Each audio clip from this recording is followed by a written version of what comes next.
Patreon Q&A number 42. I want to thank all 66 of my incredible, amazing patrons. Guys, you know I love you, so thank you so much for continuing to support me the way that you are through the good and the bad.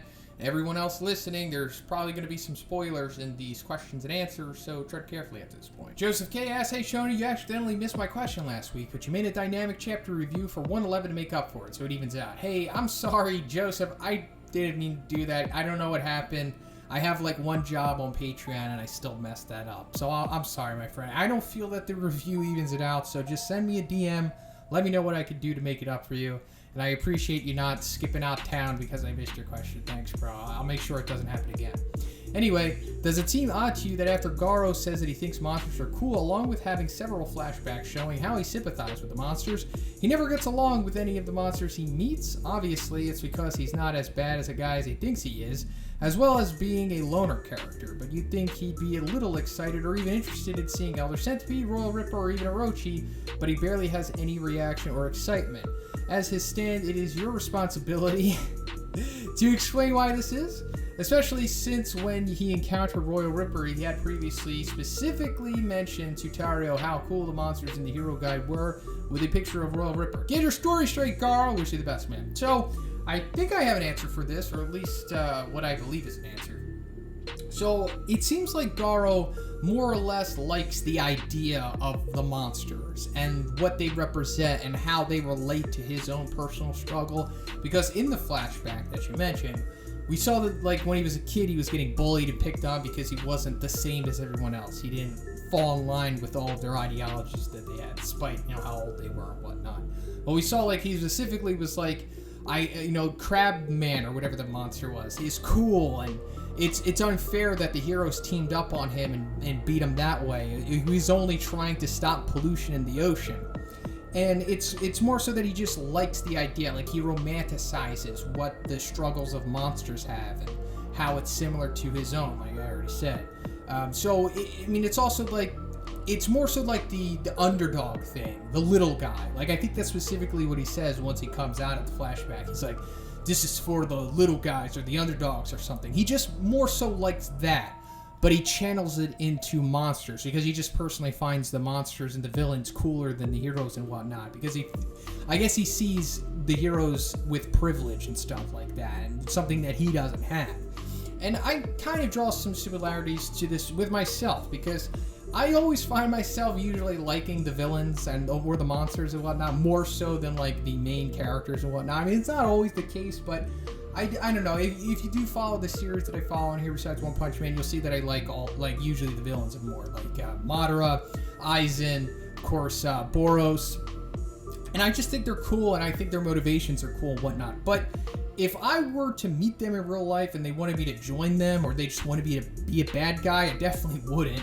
I'm not inherently evil, and I don't really feel that I would have the same motivations as them, but I could still see them as being cool and whatnot. But if, like, I would totally side with the heroes if it was like reality, or just not being evil in general. So I feel that's what Garou sees here. It's more so the idea of monsters, not actually what they literally are, because we saw that they're all like psychopathic, hedonistic, crazy animals, which Garou's not really. So I guess that's more or less why he feels the way that he does about this. BigBadBrownBear asks, I wonder if Watchdog Man has a weakness like other guard dogs, treats. I was wondering this myself. I'm always curious, like, how deep does it go with Watchdog Man resembling a dog? Like, is he just acting like one for his fighting style, and that's just his quirk of a person, or does he actually have like the real qualities of a dog? Like, or maybe it's not just him wearing a suit, maybe that's like what his actual form is.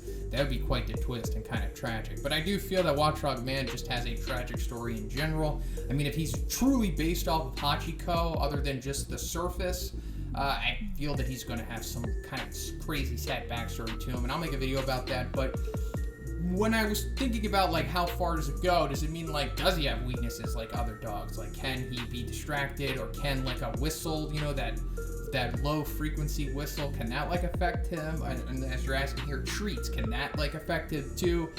And so far, I don't think we've really seen anything that supports that he would be affected by stuff like that, but I'd like to see if that is the case, because that would like really nullify him. Like if somebody was going after Watchdog Man and they know how to deal with him, they just throw a treat at him and then they could just take over Q City or something like that. That would be hilarious and pretty sad at the same time, but I'm just really curious to see anything about Watchdog Man because we know nothing about this guy. So hey, I mean, if we are going to get some info on him, hopefully it's going to be soon in the webcomic, at least once we're done with all the ninja stuff. Joshua M asks, sup Big Z? Got a lot of questions today, so get ready for a big old paragraph. First question is a popular One Piece what if, and that's what if Luffy and Ace join the Marines instead of becoming pirates? How would this change the story and character dynamics? So, everything would be completely different because Luffy wouldn't be looking for One Piece after all. He would actively be trying to stop people from getting One Piece. So that would be an interesting dynamic to the story. But I also feel that him and Ace would be way stronger if they were to join the Marines because they would have direct access to Garp training them. And Garp is freaking legendary. I mean, he rivaled Gold Roger. And he didn't even have to eat a devil fruit, so he's just like a hockey lord. So I assume Luffy and Ace would get hockey training way sooner than what they originally got. I don't even know if Ace ever really got hockey training, and I think he's more so a victim to the pre-time skip power dynamic where it's not really fleshed out that much, because we didn't really see him have hockey against Blackbeard, and that leads us to always think that Ace was weak because he didn't have hockey. I think it was just more so he was a victim to the story rather than just him not being strong enough. I mean, he was a frigging commander on the Whitebeard crew. So I guess if he would have had hockey and it made sense, he would have had it, if that makes sense. But yeah, I feel like Luffy and Ace would have gotten more training. I mean, we just saw how crazy powerful Kobe got in just, 2 years, just like how Luffy did, and he's younger than Luffy, and he didn't have, like, the talent and the startup that Luffy originally had. So, if we're putting Luffy and Ace in the same shoes as Kobe, and they have special treatment because they're related to Garp, at least tangentially, it's like, yeah, they would be so much stronger, and it would really be unfair for the pirates, too, because no one would be able to find One Piece because they would actively be trying to stop it. They would actively be, sending buster calls on stuff and wiping out anybody who has knowledge of the poneglyphs and the Void Century and all that. So, yeah, it would kind of be bleak, but I guess the story would also paint pirates as just completely unredeemably evil at that point. Next question is, what if Thor post-Ragnarok, pre-Endgame, was plopped into the world of One Punch Man? What would his ranking, standing, and overall relationship be within the Hero Association? He would be insane. I mean, probably up there with, like, Blast, I suppose. His durability is otherworldly. Like, even, I mean, I know you said pre-Endgame, but I assume you're talking, like, pre-Stormbreaker power-up. Because he was able to survive that stream of Star Blast that was shooting through him, when he was trying to awaken the Forge on, Nevedalir, is that what it was called? Still, the fact that he was able to survive that, I think more or less means he could probably tank anything that's coming to him in the world of One Punch Man, because I assume that it's comparable, if not stronger, to what we have seen of Orochi's beams, Also, his strength is right up there with the Hulk's, and we don't really know how fast he is, but I don't really think it matters. Yeah, he would be insane, like top of the S-class very easily, and he would be held in extremely high regard, similar to how King is, I suppose. Yeah, so next question is another one. What if Awakened Cockroach killed Genos during their fight? The arc would be over much sooner, because as soon as Saitama finds out that Awakened Cockroach killed Genos, he would, like, lose his mind and just go and just wipe the Hero Association out instantly. Like, he would just go down there and just slaughter everyone and just leave not even, like, a trace left of that place. Like, he would go full Tatsumaki on it, but, like, to the next level. Like, no one would make it out of there alive. So that would be kind of cool to see, but, it would be sad that Genos is gone. Also, I want to give a quick update regarding my U3 lore. Kind of been slacking on adding new articles due to the lack of creativity, but someday I will finish it. Thank you much, Z. Hugs and kisses. Hey, it's nice that you even got around to doing it at all, and I understand writer's block and lack of creativity and demotivation. It happens, but sometimes it does come back to us, so just give it some time, and when you get that fire again, you'll know that you already have it set up and you can just jump right back into it. Kinbaryu asks, do you think Black S and or Super Ally Darkshine could say the N-word? What about Golden Ball? Very important question. So I guess Black S could. I mean, he's not really even a man, so I don't think his ethnicity matters. I assume that Black S was, like, born a monster. Like, I don't think he was a human that went through monsterification. It doesn't really seem like that is the case. Although, you know, we don't know the origin of Black S even in the webcomic. Hopefully we'll get it in the manga. But I think Black S totally gets the pass here. But also, I'm white, so, you know, I'm not authorized on saying who can and who can't, so let me put that out there also. As for Super Ally Darkshine, man, his origin, it kind of bothers me because it seems like he was a Japanese dude, right? When he was born, that's the way that the webcomic makes it seem. So I hope this gets retconned, you know, eventually when it gets to the manga, which is coming up pretty soon, I suppose. I don't know. I don't remember exactly. Maybe the next 5 or 6 chapters, maybe. But yeah, I hope they retcon it and Darkshine was just always black and didn't look like a Japanese guy when he was younger. Because if it is the case, and he was Japanese and he is currently Japanese and he's just wearing pro-tan, then yeah, he couldn't say it. But I guess he could because he's Japanese. I guess black people are cool with Asians saying it, right? Because they're not white and they didn't put black people through the crap that white people did, so I guess it's cool. What about Golden Ball? I don't know what Golden Ball is. I don't remember what Murata said about his character, if it did at all. Maybe in the data book it says more about him, but yeah, if Golden Ball is Japanese, I guess he gets the same pass that any other Japanese dude would, right? But it ultimately comes down to what you think about it, because like I said, I'm white and I'm just going off of what I think. I mean, I feel like I'm already stepping on eggshells here, but yeah. Legandaryus asks, hey Shonen, I have a few questions. I was thinking that maybe King will study under Saitama if Garou is unwilling to. I don't know if he is really going to go after Garou for training. It seems like he was more terrified that he even discovered that Garou was there, if anything, so I don't think he's going to be going back there. And if they are going to continue that storyline with King looking to find physical power through studying under someone, I guess he could go to Saitama, but Saitama's just going to tell him to do what he did. He's just going to tell him to do the push-ups, the running, and all that other stuff. So I don't think King is going to be doing that because King is like a lazy otaku gamer. So I think this whole storyline is just ultimately going to come down to King like just staying the way that he is. At least I hope he is. Unless he really wants to truly train to become stronger, I don't really think it's going to go anywhere other than him becoming like stronger than like a C-class hero. But he doesn't need strength, obviously, because he has the most significant power in the series, at least in my opinion. Also, I was wondering if you thought that Tornado would become a friend of Saitama like Bang and Fubuki have. I could even see it as her being in a funny cake of a girl not willing to admit she is interested in someone trope. She would say that she only came to keep Fubuki safe from Saitama. I'm unsure about this, because it would mean like Tatsumaki would have to have this really big character arc, like a complete 180 in her character, kind of like what we see of like those typical tsunderes at the end of the series. Not even just tsunderes in anime, but just the tsundere archetype in just media in general. So I guess it would take Tatsumaki to see Saitama beat Blast, I assume, for her to ultimately respect him and even let her guard down, for her to maybe even allow herself to feel romantically for someone else. I'm really unsure where the romantic relationships and the storylines in One Punch Man are going. I don't even know if Saitama is going to wind up with someone, but if he does, I hope it's Fubuki, because that seems more like that relationship would work. Tatsumaki just seems like completely unredeemable, honestly. Even if she did have a 180 in her character development, she's so far gone that like she would just, I don't know, be only down for like one night stands and just satisfying her needs in that way. I don't know if she can really be emotionally connected with someone. That would be anything more than non-substantial, if that makes sense. Also, was thinking that the Dragonborn from the Elder Scrolls game would be of a high A class or S class.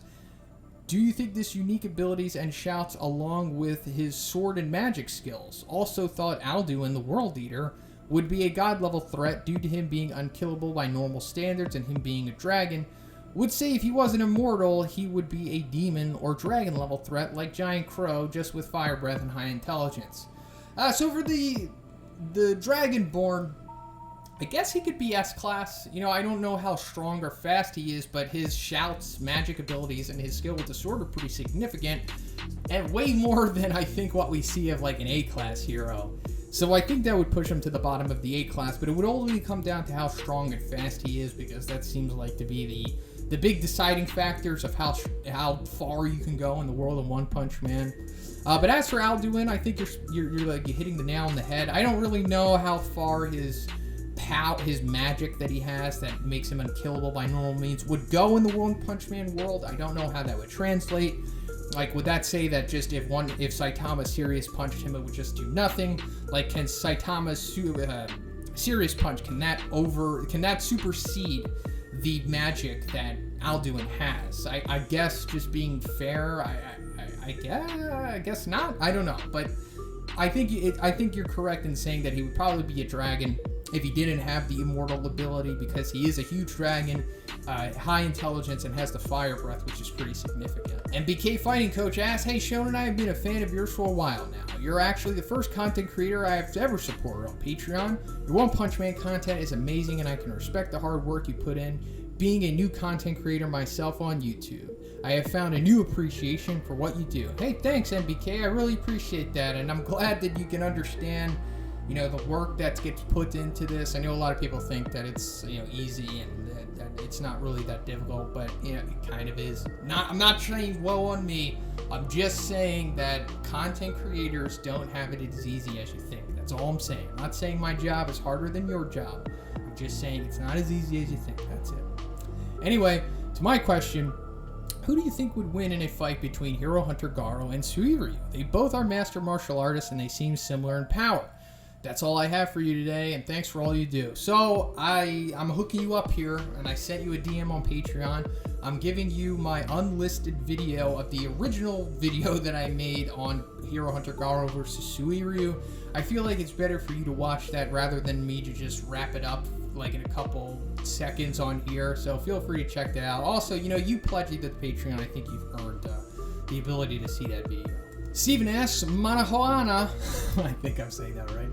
Who's the best twink? Illumi Zoldyck or Speedo Sound Sonic? So I don't really have the connection to Hunter x Hunter the way that I do it at One Punch Man. I'm like a white belt at Hunter x Hunter. So I don't have the emotional ties to Illumi the way that I have to Sonic. So I'm gonna have to say Sonic here. Maybe if I was deeper into Hunter x Hunter, I could give you a better answer here. But I don't know. Sonic is a pretty great twink, if anything. Sorry if twink is like an offensive term. I don't know if it is, but that's really the best way that I could describe Sonic, honestly. Who would win in a fight, Prime Silverfang or current Silverfang with water bending? I'm going to assume Prime Silverfang wins. I mean, water bending is cool and all that, but if you're just so much faster and stronger than your opponent, you could just overwhelm them with that. It doesn't really matter what other kind of supplementary abilities you have, just in my opinion. Which hero do you think faces the most discrimination? Zombie Man, Pig God, or someone else? Keep up the good work, man. So, I don't know if the S-Class heroes even really face discrimination all that much. They're like the rock stars of that world, or, you know, some of the rock stars, not all of them. And it seems like the discrimination that they really face is between each other, you know, because we saw how My Mask treated Zombie Man, and I don't know if anybody has really ragged on Pig God that much. Maybe once or twice they called him fat or something. I don't really remember, but if anyone is really going to receive discrimination from, like, the public, I feel like it's Puri Puri Prisoner. You know, mainly because he's gay, so that means auto-discrimination, of course. But also, I think it's heavily implied that he is in jail because of sexual assault from, like, multiple people. And also, we saw, like, the reception that he was getting after he took care of Free Hugger. Like, they were like, yeah, he's cool, but, man, he's really weird. So I guess Puri Puri Prisoner probably is going to get the most discrimination of the heroes. Wolfpup asks, random question, do you have a favorite keychain? My key setup is kind of just minimalistic. I just have, like, my car key and my apartment key on there, so that's it. I don't really try to have keychains on them because it, like, digs into my thigh and just gets dirty from being in my pocket. But I do own a keychain, which I like. I just, you know, have it somewhere. It's like a little chibi Goku Black keychain. It's pretty cool. Second question, Daedric Genos versus Monster Goketsu. Genos going balls out to the max. What you think? So we really don't still know what the 100% max of Daedric Genos is. Is it like a super big laser blast, or is it amplifying all of his abilities? Can he move super fast and punch super fast at that? Even then, I don't think this is enough to take down Goketsu. If it's like a blast, that would mean that he would need to catch Goketsu standing still for him to hit it. That's obviously not going to happen. I think Genos would need at least another 1 or 2 upgrades before he can really defeat somebody like Goketsu, just in my opinion. But of course, we still haven't seen Daedric Genos, so maybe I'm underselling him here, but it's just, I don't know if Genos can get the job done by himself, I'll say, against Goketsu. Also, King versus full power monster Orochi.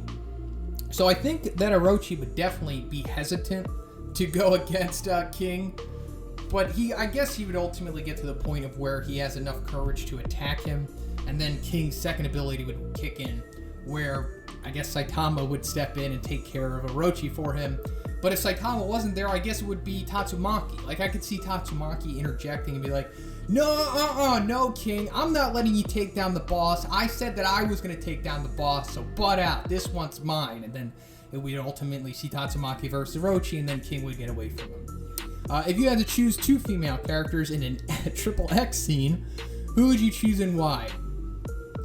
So, if we're just talking about One Punch Man, definitely Fubuki and Lin. That would be awesome. But if we're just talking about, like, anime characters in general, I guess Nejiri from My Hero, and then Lily from Black Clover. That would be cool. Last question, if you don't mind me asking, if you had to choose who to date outside of your race/ethnicity, who would you choose and why? Thanks a million, Senpai. So the first 2 girls that I had slept with were actually outside of my race/ethnicity, so I have no issues with that. But if I had to choose, I guess like an Armenian girl, that would be cool. I find them usually like are the most attractive and have the best genetics, if you know what I mean. Or like a Brazilian girl, something like that. Last question, I promise, maybe. If you had to choose one existing anime to turn into a full-fledged H, which would you choose and why? I'd go with One Punch Man, because why not? Thanks a million, Senpai. P.S. Do you like sea turtles? If so, which sea turtles? So the one series that I would choose is definitely My Hero, but I guess it'd have to go through like a time skip or something, just so, you know, it's all good and legal and whatnot. But I like sea turtles. I think they're pretty cool. I don't know what different types there are when you say which sea turtles, but I recently saw a video where there was like a forced perspective of this sea turtle, and it made it look like it was gigantic, like the size of like a little car or something. But then it turned out it wasn't actually that big. But they seem pretty cool and chill, like they're not really aggressive or anything. And I like the way that they have like those fins where they could just swim through the sea and stuff. And of course, you know, we all saw Finding Nemo when we were little kids, or at least I did, and I really liked that movie, and the sea turtles were like one of the coolest scenes in it. General Knox Fan asks, yo, I've been watching your videos for a while now, and you're one of the few content creators I always get excited for when I see a new upload in my sub box. I haven't gotten around to donating up until now, though. Hey, you know, thank you so much, General Knox. I appreciate it. You know, just you watching my videos and giving me thumbs up and watch time and all that stuff is appreciated enough, but the fact that you've gone the extra mile and have decided to support me through Patreon is amazing. So you go on to say, who do you think would win, and how do you think the fights would go between these matchups? Atomic Samurai versus Zoro, One Piece. So I get this question a lot, actually, and it always comes down to who is faster than the other, because it's eventually going to come down to who can cut or slash each other before the other one could. So I don't know how fast Zoro is. I don't really think it's ever really made clear how fast any of the One Piece characters really are, other than Kizaru, which claims that he has light speed, although it doesn't really seem like that. I mean, he's certainly super fast, but I highly doubt he's moving at the literal speed of light, despite of what his fruit or the narration says about him, and that's a can of worms for another time. So I'm not really sure how fast Zoro is, but we do have a pretty good idea how fast Atomic Samurai is. In the databook, it states that he can slash 100 times in a second. So I guess this is how like they're quantifying his atomic slash, more or less. So we know that Atomic Samurai can do that, but do we know that Zoro can slash 100 times in a second? We don't. So until we really get a grasp on how fast Zoro is, I mean, we've also seen how agile Atomic Samurai is too, so I don't really have a dog in this fight. I love both series equally. I love both characters. Well, I'd probably say I like Zoro more than Atomic Samurai, but until we have a better understanding of how fast Zoro is, I'm going to have to give the win to Atomic Samurai here. And as for your Krillin versus Saitama question, no offense to you, but I'm going to edit the Patreon Q&A, like the guidelines from now on. I don't want to talk about Saitama and crossover fights. I know that other YouTubers have talked about this and stuff, but I personally don't want to get involved in this. It's like, to me, it's like talking about politics and religion. It's just not a good idea, and it always leads to something not good, regardless of the answer. Like, it doesn't matter if I pick Krillin or Saitama. I just don't want to get into that stuff. So if you want to like, stop your patronage because I don't want to answer that, I understand. It's just something I don't want to get involved in. Tank Top Master versus Puri Puri Prisoner, current manga. Definitely Puri Puri Prisoner. He's got a significant boost in power. He could very well be like a low dragon at this point. I mean, he's gotten improved in his technique. He seems to have some kind of like weird regeneration ability now, and it seems like his overall strength and just power has increased as well. So I think that he would probably take out Tank Top Master at this point. And it's not because I don't like Tank Top Master or think he's weak or anything. I mean, he's an S-class hero. You have to be super powerful, like to the standard of a superhero to even become one. But he just doesn't have relevance on his side the way that Puri Puri Prisoner does. So, eventually, if he does get a power up, which I hope he does, maybe in this, Neo Heroes arc after the ninja stuff is over in the webcomic, then it will be a different story. But as of right now, I think Puri Puri Prisoner will like mid-diff him, possibly. And finally, the big fight, Goketsu and Garou versus Golden S. So I think Goketsu and Garou could probably take out Golden S at this point. I mean, if Garou, which I assume you're likening to Psychos, if she can hold Abandonment Bang still and like blindside Tatsumaki and grasp her and hold her down and have her thrown into the ground, I assume that she could do this to Golden S as well. So then that would mean all Goketsu really needs is just a couple seconds to like really do some serious damage to Golden S, especially if he's like held back and he's not really being able to defend himself. But also, Golden S, we only know of his webcomic feats, and even then, that's never really made too clear.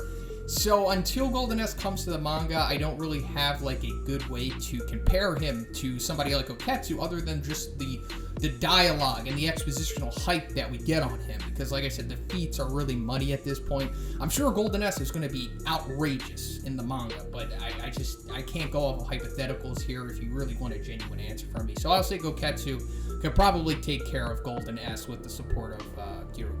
So that's pretty much it for the video. Once again, I want to thank all 66 of my incredible patrons. Once again, guys, thank you for continuing to support me the way that you are.